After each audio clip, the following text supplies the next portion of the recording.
Selamat malam Bapak Ibu yang diberkati Tuhan Yesus Kristus. Ada satu bagian kebenaran firman Tuhan yang ingin saya bagikan kepada Bapak Ibu. Langsung saja, mari sama-sama kita perhatikan Roma pasal yang keempat. Bapak Ibu lihat ayat 18 sampai ayat 25. Roma pasal 4 ayat 18 sampai 25. Baik, saya bacakan, bisa diikuti. Sebab sekalipun tidak ada dasar untuk berharap, namun Abraham berharap juga dan percaya bahwa ia akan menjadi bapa banyak bangsa menurut yang telah difirmankan. Demikianlah banyaknya nanti keturunanmu. Imannya tidak menjadi lemah, walaupun ia mengetahui bahwa tubuhnya sudah sangat lemah karena usianya telah kira-kira 100 tahun dan bahwa rahim Sarah telah tertutup. Tetapi terhadap janji Allah ia tidak bimbang karena ketidakpercayaan, malah ia diperkuat dalam imannya dan ia memuliakan Allah dengan penuh keyakinan bahwa Allah berkuasa untuk melaksanakan apa yang telah ia janjikan. Karena itu hal ini diperhitungkan kepadanya sebagai kebenaran.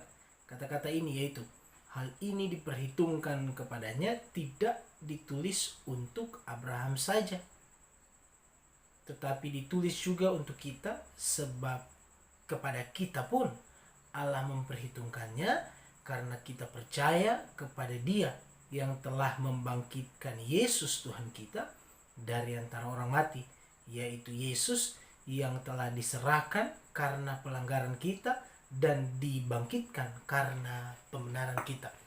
Baik saudara yang diberkati oleh Tuhan Yesus Kristus, ada hal menarik yang dapat saya bagikan, jadi berkat buat saya, dan saya ingin bagikan supaya kita sama-sama diberkati.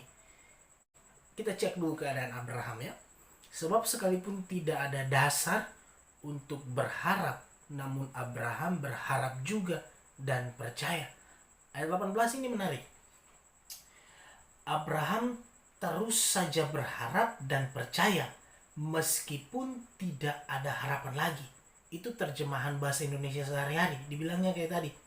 Abraham terus saja berharap dan percaya meskipun tidak ada harapan lagi. Dia tetap berharap walaupun tidak ada harapan. Tidak ada alasan. Tidak ada dasar untuk dia berharap. Tapi dikatakan dia terus saja berharap. Lalu lanjut, karena itu ia menjadi bapa banyak bangsa, seperti yang tertulis dalam Alkitab, keturunanmu akan menjadi banyak sekali. Itu terjemahan bahasa Indonesia sehari-hari yang tadi saya bacakan. Jadi saudara yang terkasih dalam Tuhan Yesus Kristus, dari bagian firman Tuhan ini, dari ayat 18, ayat 19, kita bisa melihat bahwa memang harapan atau alasan dasar untuk berharap atau beriman, percaya itu sebenarnya tidak dimiliki Abraham. Yang pertama, usia Abraham telah sangat lanjut, artinya sudah sangat jauh dari kesuburan untuk berketurunan. Sudah tidak mungkin Abraham untuk mempunyai keturunan, mengingat usianya saat itu dikatakan tadi sudah imannya tidak menjadi lemah walaupun ia mengetahui bahwa tubuhnya sudah sangat lemah karena usianya telah kira-kira 100 tahun. Luar biasa Bapak Ibu, sudah telah kira-kira 100 tahun. Ini untuk seorang pria ingin mempunyai keturunan, yang pertama masalah usia, dia sudah gugur, sudah kalah, sudah tidak bisa lagi berharap dengan keadaan usianya. Yang kedua, Sarah pun telah mati haid dan tidak memungkinkan untuk berketurunan. Wanita kalau sudah menopause, semua kita tahu, semua kita paham, sudah tidak mungkin untuk mempunyai keturunan. Jadi alasan atau dasar yang pertama untuk berharap dari sisi Abraham sudah tidak ada. Dari sisi Sarah juga sudah tidak ada. Artinya tidak ada harapan atau kemungkinan bagi Abraham untuk memiliki keturunan dari Sarah. Tapi di sini menarik. Bahasa Indonesia sehari-hari terjemahannya memang begini. Abraham terus saja berharap dan percaya meskipun tidak ada harapan lagi. Haleluya Bapak Ibu. Saudara yang terkasih dalam Tuhan Yesus Kristus, ini yang dibilang iman. Berharap dan terus percaya. Walau memang sudah tidak ada harapan, sudah tidak ada alasan, sudah tidak mungkin lagi. Kepercayaan atau mimpinya bahwa dia mempunyai keturunan dari Sarah seperti yang difirmankan, rasa-rasanya tidak mungkin. Itu pandangan saya. Tapi Abraham tidak demikian. Dia berharap saja dan percaya bahwa akan terjadi. Ia akan menjadi bapa banyak bangsa. Dari sini kita simpulkan, iman adalah mempercayai janji Allah sekalipun janji itu tampak tidak akan terjadi. Luar biasa.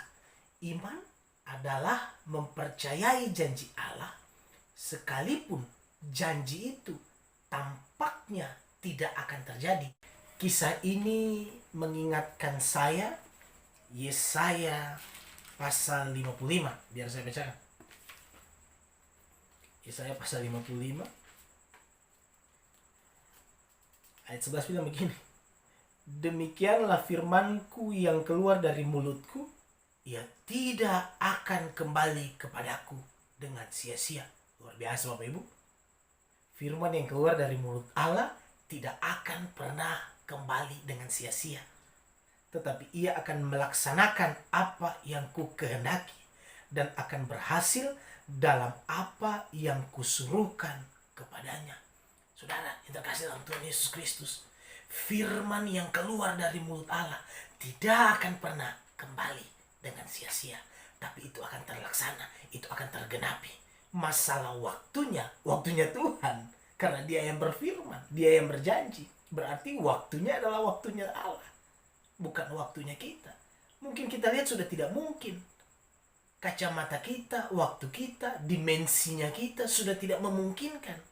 Tapi beda sama Allah. Saudara yang terkasih dalam Tuhan Yesus Kristus, kalau saat ini kita melihat keadaan bahwa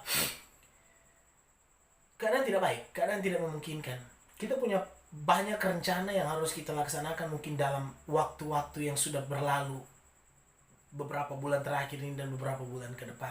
Tapi tidak bisa kita laksanakan. Karena apa? Corona, COVID-19, semua tertunda. Rencana manusia tertunda.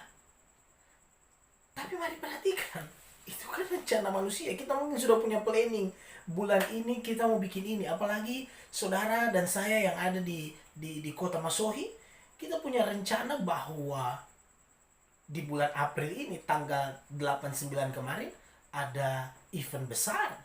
Kita ada kegiatan besar di kabupaten ini. Tapi itu rencana kita. Allah maunya lain. Makanya di pasal yang sama dari Yesaya ayat 8 bilang begini, sebab rancanganku bukanlah rancanganmu dan jalanmu bukanlah jalanku, demikianlah firman Tuhan. Seperti tingginya langit dari bumi, demikianlah tingginya jalanku dari jalanmu dan rancanganku dari jalanmu. Saudara yang terkasih, itu rencana kita. But it's not the plan of God. Tapi itu bukan rencana Tuhan. Beda rencana kita sama rencana Tuhan. Firman Allah bilang, bedanya itu kayak bagaimana? Kayak tinggi langit dengan bumi. Selisihnya, perbedaannya. Bisa saudara bayangkan? Rencana Allah berbeda dengan rencananya kita. Dari semua keadaan ini, mungkin kita melihat bukan cuma masalah orang sakit. Dan bukan cuma di bangsa ini, tapi di seluruh dunia, seluruh pelosok. Orang sakit iya. Ekonomi semua negara melemah. Seakan-akan lumpuh. Negara adik kuasa seperti Amerika bisa mencapai kasus sampai 900.000 sekian. Luar biasa Bapak Ibu. Dia paling banyak 900.000 sekian. Indonesia per 28 April kasusnya sudah 9.000 sekian. Yang sembuh 1.000 sekian. Saudara yang kasih dalam Tuhan Yesus Kristus, Lalu kemudian corona ini membatasi ruang gerak kita. Betul, kita tidak bisa, semua kantor-kantor libur, semua instansi pekerjaan libur, sekolah libur, anak-anak sekolah libur. Bahkan kita pun dilarang berkumpul untuk beribadah, melaksanakan ibadah dalam konteks komunitas. Tapi jangan berhenti ibadah kita kepada Allah secara individu. Saudara yang terkasih dalam Tuhan Yesus Kristus, ini sesuatu yang mengejutkan seluruh dunia, mengejutkan. Lalu kemudian orang mulai menghubungkan, banyak tokoh-tokoh mulai menghubungkan sana, menghubungkan sini. Saya tidak punya kapasitas untuk menilai. Tapi izinkan saya bahwa saudara untuk mengerti bahwa kontrol masih dalam tangannya Tuhan. Kontrol masih dalam kedaulatannya Allah. Dia yang mengatur segala sesuatu. Dia yang menentukan segala sesuatu. Rencananya, ciptaannya, dunia ini punya dia. The control is in his hand. Dia yang menciptakan suka-sukanya. Mari kita belajar melihat dari kacamata Allah, bukan kacamata kita.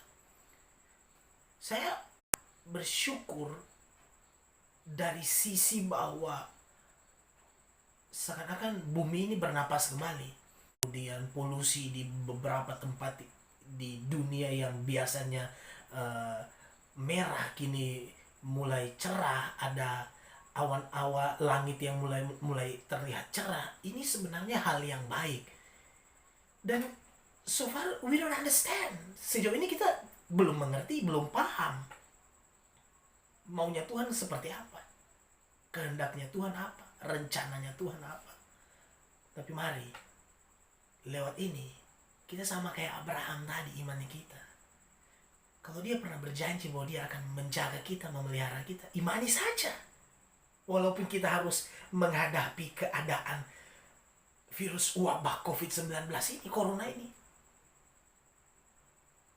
Bukankah dia pernah bilang, dalam kesesakan, dalam kekelaman, aku menyertai engkau, gadaku dan tongkatku akan menghibur engkau.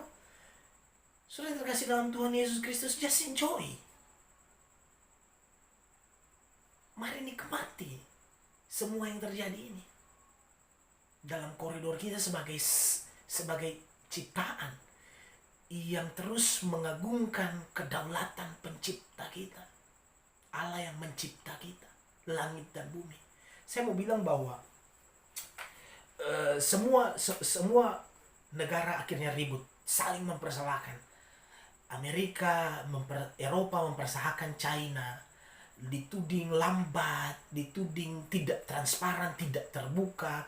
Bahkan ada pihak-pihak tertentu yang dengan ekstrim menyalahkan organisasi dunia WHO. Semua saling menyalahkan. Tapi saya mau bilang saudara, tidak ada sesuatu yang terjadi di muka bumi ini tanpa seizinnya Allah kita, tanpa seizinnya Tuhan. Kalau ini semua bisa terjadi, saya terlalu yakin dan percaya ini semua dalam kendalinya Tuhan. Saat ini kita berdoa, kita minta Tuhan kasih kita damai sejahtera, dan kita terus memuji Tuhan, mengucap syukur, kita agungkan Dia, kita imani kedaulatannya. Perhatikan saudara, imani kedaulatannya. Contoh imani kedaulatan Allah itu begini. Ingat kisah rekan-rekannya Daniel, Sadrak, Mesak, dan Abednego. Mereka tidak beriman bahwa Allah akan menyelamatkan mereka dari perapian. Karena dibilang begini, sekalipun Allah tidak menyelamatkan kami, kami akan tetap tidak menyembah patung yang diciptakan oleh raja pada saat itu. Itu iman kepada kedaulatan. Tidak beriman bahwa Allah akan selamatkan mereka, tapi beriman bahwa Dia Allah, satu-satunya Allah yang harus disembah. Itu iman terhadap kedaulatan Allah. Itu iman terhadap kemahakuasaan Allah. Ayat 21. Dengan penuh keyakinan bahwa, dan 20 ya, kita baca Roma tadi. Ayat 20. Tetapi terhadap janji Allah ia tidak bimbang karena ketidakpercayaan, malah ia diperkuat dalam imannya dan ia memuliakan Allah dengan penuh keyakinan bahwa Allah berkuasa untuk melakukan apa yang telah ia janjikan. Allah berkuasa untuk melakukan apa yang ia janjikan. Terjemahan bahasa Indonesia sehari-hari bilang begini, Abraham percaya sekali bahwa Allah dapat melakukan apa yang sudah dijanjikannya. Dia tahu bahwa Allah sudah berjanji bahwa akan berikan dia anak lewat Sarah, dan Allah berkuasa. Mari sama-sama kita perhatikan begini ini. Yang pertama, Allah mampu melakukan apa yang telah difirmankan. Firman yang keluar dari mulutnya tidak akan pernah kembali dengan sia-sia. Tadi kita sudah singgung Yesaya 55 ayat 11. Kemudian yang kedua, Allah berkuasa. Di ayat yang ke-21 tadi bilang begini, ia diperkuat dalam imannya dan ia memuliakan Allah dengan penuh keyakinan bahwa Allah berkuasa. Di situ kalau kita perhatikan, terjemahan Yunaninya itu pakai dunatos. Artinya begini, ada 3 kata menarik di sana dari arti dunatos. Yang pertama, berwenang. Allah berwenang untuk menentukan waktu penggenapan janjinya. Dunatos yang pertama, berwenang. Artinya Allah kita punya kewenangan mutlak untuk menentukan kapan waktu tergenapi janji yang keluar dari mulutnya. Dunatos yang pertama, berwenang. Yang kedua, mahir.